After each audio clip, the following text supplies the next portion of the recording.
Hey, coffee experts. Those of you running independent coffee shops, you're always looking for ways that you can drop your costs. And we here at the Coffee Experts Club really understand that. And so we've started something called Indie Coffee Coalition. And what it's designed to do is to drop your costs on two of the things that you're probably experiencing the highest sales volume in your store. And that is energy drink and frat mix.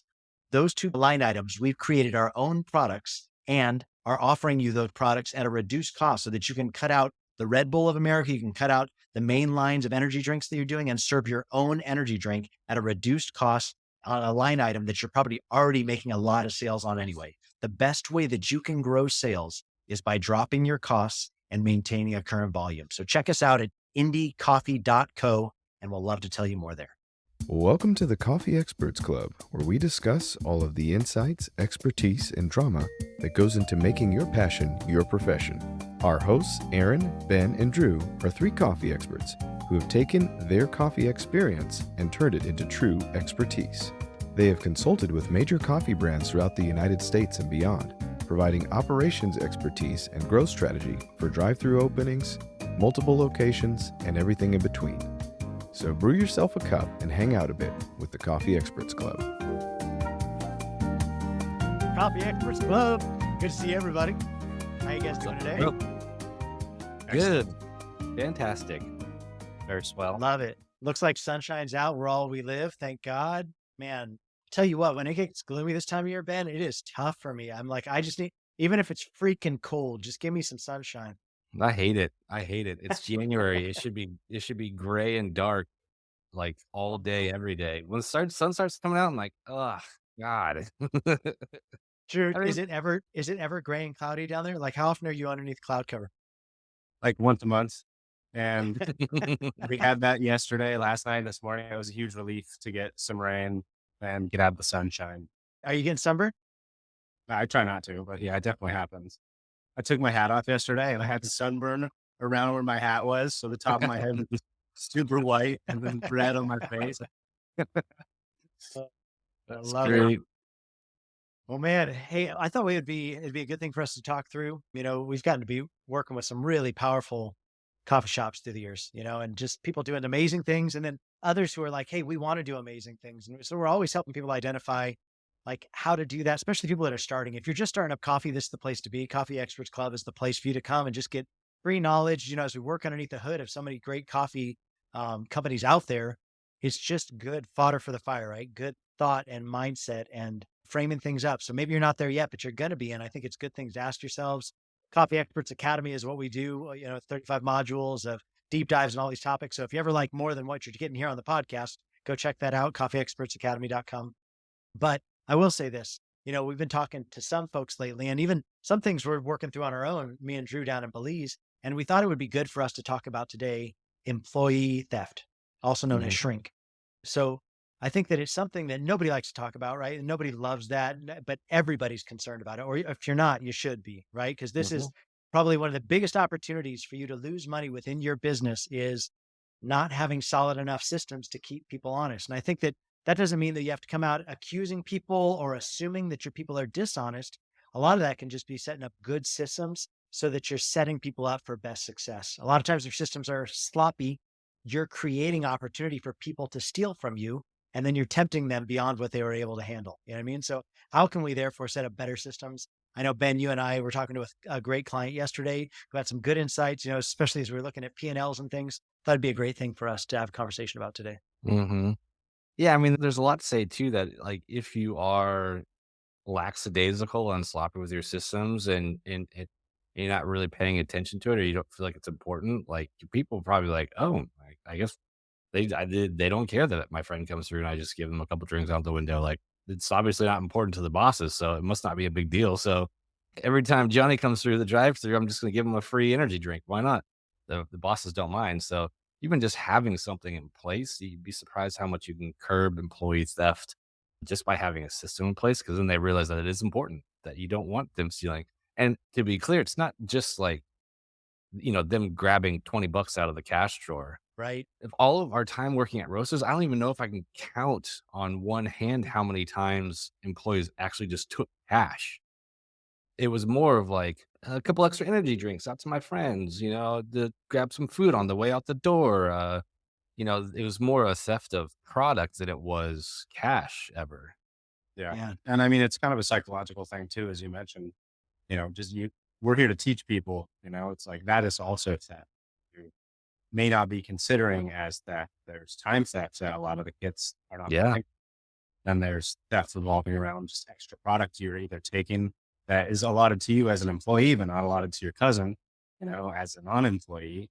And you know, people do things they wouldn't normally do if they think nobody's watching. So having the systems in place just informs them that we're watching and we're aware. It also teaches them, hey, should probably be accountable. That's a really good point with time theft too that I totally forgot about. I remember I had a barista way back in the day when I was managing a shop.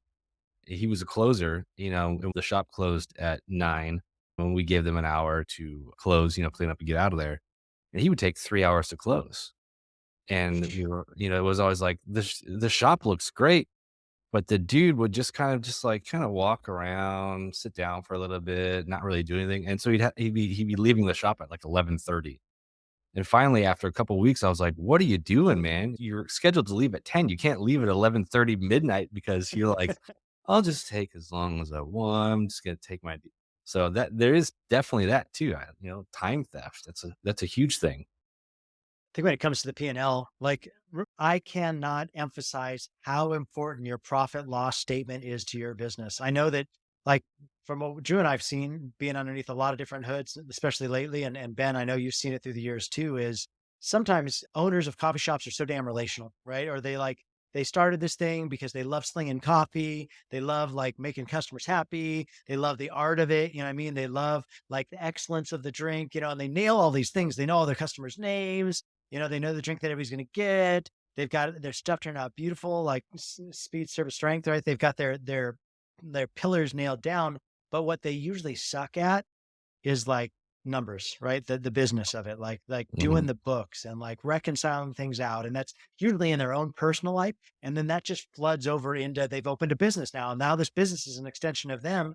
And I mean, I know people out there that have been open for a year and still don't have a solid set of books for their business. And what that means is that like you're flying blind, like you're flying off of what they would call bank account accounting, right? Where you're just watching your bank account and we've experienced this a lot of roasters, right? When the bank account started getting low, like West started getting loud, you know what I'm saying? But like as long Mhm. as the bank account was fat, like there wasn't a lot of stress. But the downside of that can be is there's a lot that can slip. You know what I mean? There's a lot Yeah. of like slop that can happen by not being really keen in on your numbers. And so my encouragement to you is don't underemphasize how specific you should be on your P&L.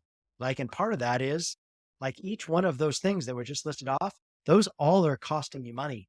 I mean, like your cogs, people taking ingredients out of the store, that costs you money. Like people milking the clock, like that costs you money. Like, all these different people stealing from the register. We all know that one. We're like, what that freaking guy do? Took my cash. Like, and it's funny how we Mhm. get like that. Ben's like, I don't think we saw that the whole time, but all those other variables we're talking about are just as damaging to your business, if not more damaging, because we're not so hyper aware of it.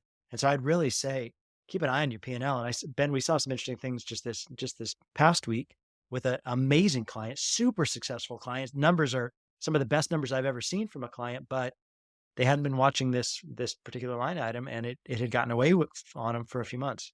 Yeah, and I mean, all it took was just, we said, "Hey, this looks weird. Like, should that number be that big?" And then it just took them implementing, a couple inventory systems, like simple inventory systems. Let's count our food. We received food this morning from one of our vendors. Let's count how many is there.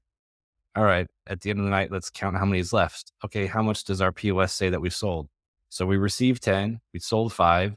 And at the end of the night, there's none left. Okay. Right. Why are there five food items missing?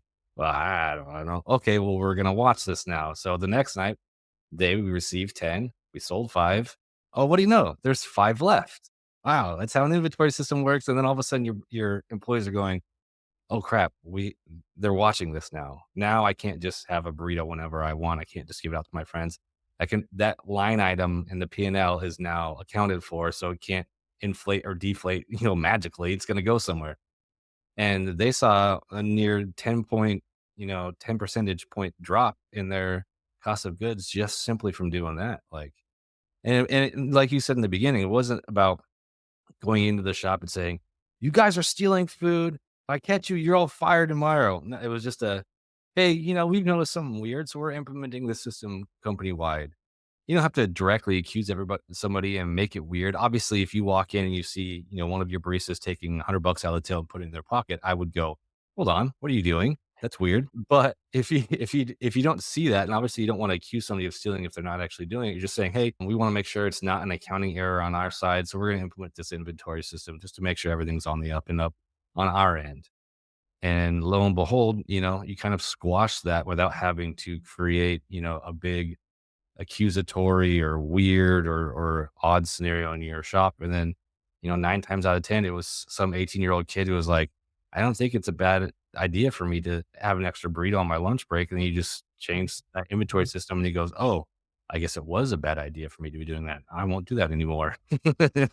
I remember back in the day when we started implementing things around holding people accountable, essentially what we're talking about here with the new systems. And there was a little push and pull of the managements that we had in place saying, this is the old way. This is how we've always done it. This is the comfortable way. We understand this. The baristas aren't going to like this new way. And, inevitably there was a rough patch of changing the system as far as having the baristas get used to the new way of doing things. But in the long run, the more that you respect your business, the more that you have systems in place that show that you respect the processes, the inventory, the customers, the more it's going to teach the baristas to respect the business as well. We saw that effect downstream. It might take a month, might take, 2 months, but the baristas start respecting, hey, I'm being held accountable. I'm now responsible for these things that happen on my shift, and that mental shift that happens inside of them, can have long-term effects in the way that they perform in the business overall. Hmm. Yeah. Hmm. I think too, we forget that even the best baristas can be corrupted if we're not careful. You know what I mean? And like, I don't Hmm. mean that in a terrible way. I just mean like, so you see your buddy that you were just laughing, yucking it up, making drinks with, having a great time, like serving customers, like lean out the window and hand out a couple free drinks to their buddy as they come through. And you start thinking to yourself, oh, I guess that's okay. Is that Hmm. okay? Like, and you start, and then it starts influencing other people doing a similar behavior pattern because we as leaders haven't stood up and said, hey, this is what's acceptable. This is what's not, and I think all of us want to be generous with our people, of like giving people drinks when they work for us. But, I know another client has recently implemented something I think is so smart. And that is, hey, they've given a gift to each one of their baristas, which is this really nice cup. And it's like, hey, do me a favor, bring your cup with you when you come in and you can have drinks as much as you want in your cup. You know what I'm saying? But like, don't keep using our plastics like every single time you want to drink because that's costing us money and it leaves shit all over the shop, right? There's trash all over the back room. Hmm. Like and it's not trash. It's what you're paying for to put out the window to your customer. But our people just, yeah, like they're honestly, they're probably there more than you're there, right? As the bigger and bigger you get, the more and more you're going to be more and more distracted by more and more locations. And what it can do is it can embolden people to feel like, well, hey, I'm here a lot. I deserve this. This isn't a big deal. And then Hmm. it's like these little subtle cheats, but then that's influencing the whole culture of the people. If you don't stand up and you say, hey, this is really important. And the reason it's important is because I actually want to be really generous. We've talked about things like incentive plans and how we're giving back to the baristas and giving back to the managers and the assistant managers. We want to give you back as much money as we possibly can give. But the way that we all win is if we drop our costs, if we drop, our labor, if we drop like anywhere we can save so that it raises the profitability and that gives me more of a piece that I can give out to you. So you can spin it positive, but realize if you're not setting a culture will still be set. Hmm. Yeah, I think there's something to say about the fact that, your baristas, especially if you have a small crew, like your baristas are working at your shop just as much as they are, not.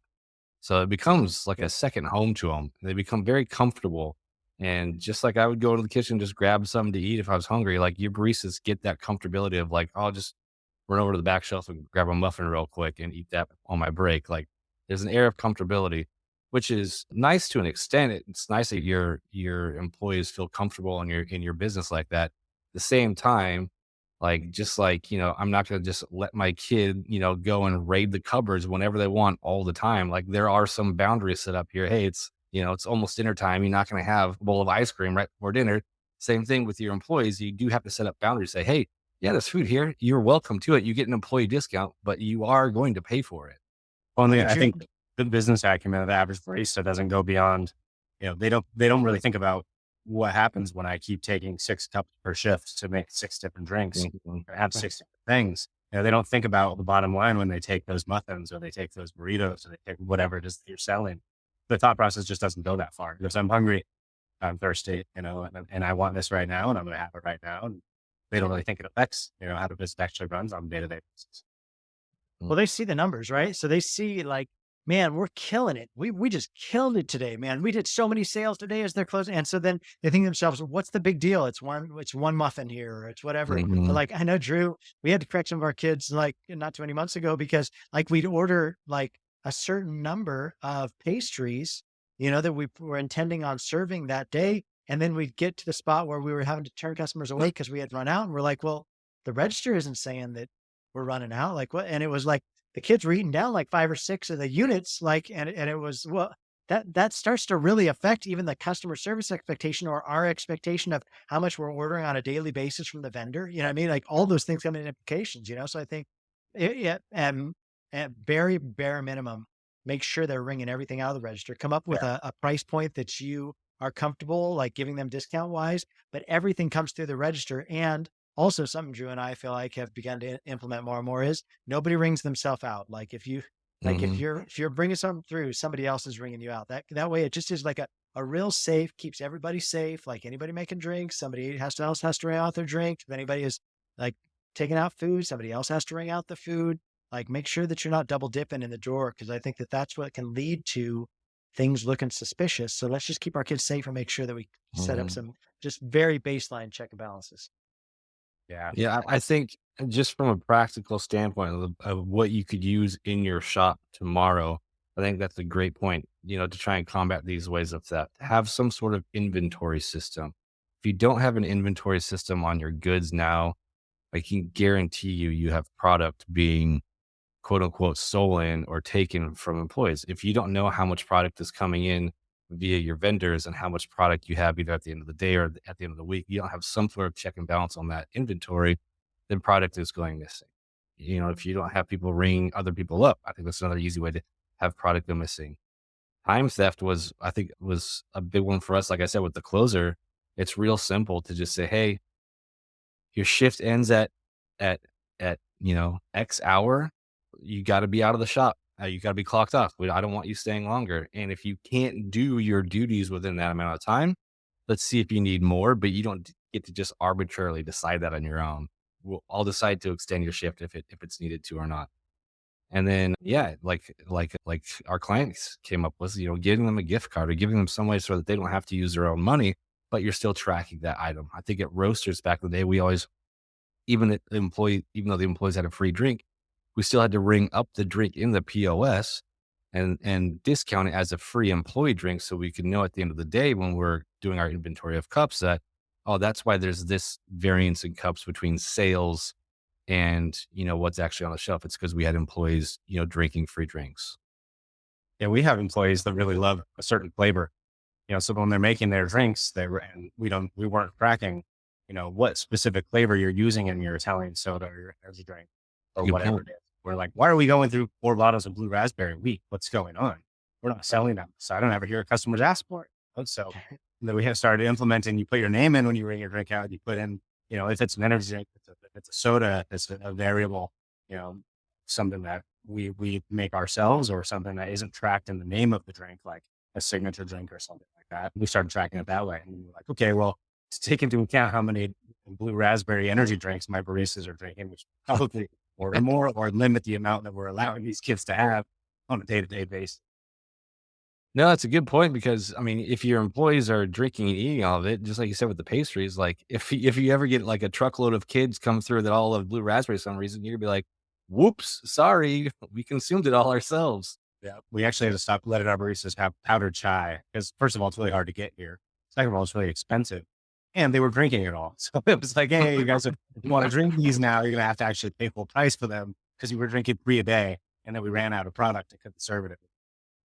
Oh, that's amazing. What's so crazy to me is like nobody likes to feel, what you call it earlier, Scrooge McDuck. Nobody likes to feel like Scrooge McDuck. You know what I'm saying? Like nobody likes to feel like I'm being a curmudgeon, like I'm putting my thumb down, I'm putting the throttle down on people. Like people don't generally like that feeling. Like they want to be like generous owner, big-hearted owner. Like let's make people love being here. Let's create a great family culture we got here. Like let's make this someplace that people want to invite their friends into working here. All that thing is equally true. But I think that what we don't realize is how much money we put into like getting new customers, right? Like you're paying for ads on Facebook, you're discounting down your drinks, right? As far as like running your special deal days, creating happy hour opportunities, like giving away the free punches. You know what I'm saying? However it is, whatever your loyal system is, like getting new customers is really expensive.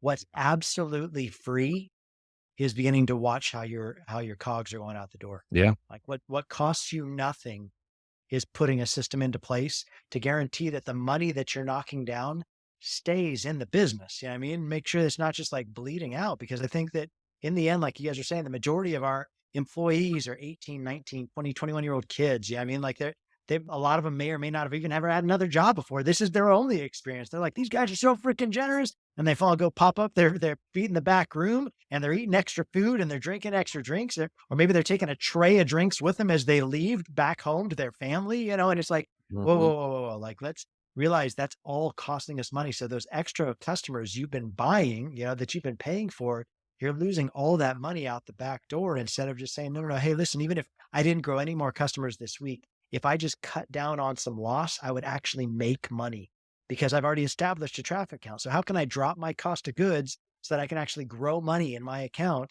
And a lot of that is just like simple check and balance procedures. And it can all be in the name of, hey, we just want to keep everybody safe. We want to make sure there's never an assumption of you taking things you shouldn't, or like we're just trying to create a good like environment here. And we want to make sure that we're able to take care of you. You always have a job. We're always giving Mhm. you raises. We're looking for opportunity to give you incentives. The way that we have that happens is through these amazing customers of ours and us being like fiscally wise with the money that we gain. Yeah, I mean, that's ultimately what it comes down to, right? And it's hard to kind of send that message home to a 18, 19-year-old, 20-year-old barista that, like you taking that muffin now translates into you not having a job 3 months from now. Like it's hard for them to make that connection, right? Because like the instant gratification versus delayed gratification thing for Right. 18 doesn't work too well. I would know that personally. But, like, they do have to know that, like, you know, just like our clients we're working with now, like, because they're doing so well and they've been able to tighten up their systems, they're now looking at, "Okay, how can we create bigger and better bonus and incentive structures for our employees?" Those types of things, those raises, those bonuses, those incentive plans, don't happen if your P&L isn't tight. It's hard for a barista who's just starting out, especially like you said, their first job to understand that. But if you can somehow explain that to them and get them to understand that, like, look, this has to be tight so that I can give you more. I'd like to be generous, but for me to be able to be generous as a business, I also have to be able to be profitable. And I'm not profitable if you're eating 25 chocolate chip muffin tops a day. I think in an environment that most people can succeed in and thrive in is, requires education through an explanation of, their what you really need from them, their standards, their quality, what you expect from them, and the accountability. Those two ingredients, I think a lot of people will succeed, will do really well, and everybody wants to know that they're doing a good job. And for that, they're going to Mhm. have to know what to do and then be held accountable. I love it. Well, boys, always amazing to talk to you guys. I think it's an important thing for us all to be talking about.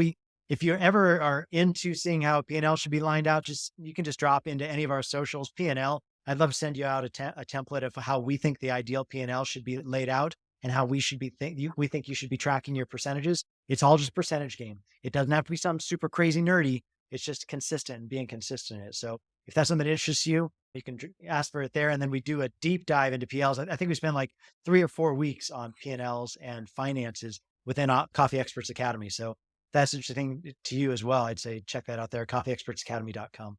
Anyway, boys, thank you so much for your time today. Always such a privilege to be with you guys. Listeners, thanks for tuning in another week, and we'll Yeah. see you next week here, Coffee Experts Club. Hey, experts, we've got something really awesome that we do here at Coffee Experts Club, and that's called the My First Drive Through Coffee Masterclass. So if you're opening your next coffee shop, I think a lot of times you may think to yourself, I know what goes into opening a coffee shop. I've been doing this for years, but maybe you've been doing it for somebody else. And maybe this is your first option of starting a coffee shop on your own. Or maybe you don't know anything about coffee and you're just like, I'm looking for a good investment opportunity. Starting a coffee shop seems like a good place to put it, and you're going to enter into it. But what you don't know is all the things that you don't know, right? And so what we've done with this masterclass is taken behind the scenes, how you find your first location, what you need to be thinking about in finding a location. We give you a gift in the masterclass where it's a step-by-step process of how you're opening your coffee shop, the different checkpoints you need from coming up with your plans and talking with the city and then negotiating a lease. And then how do you build a team and what are the different pieces you need to be thinking about?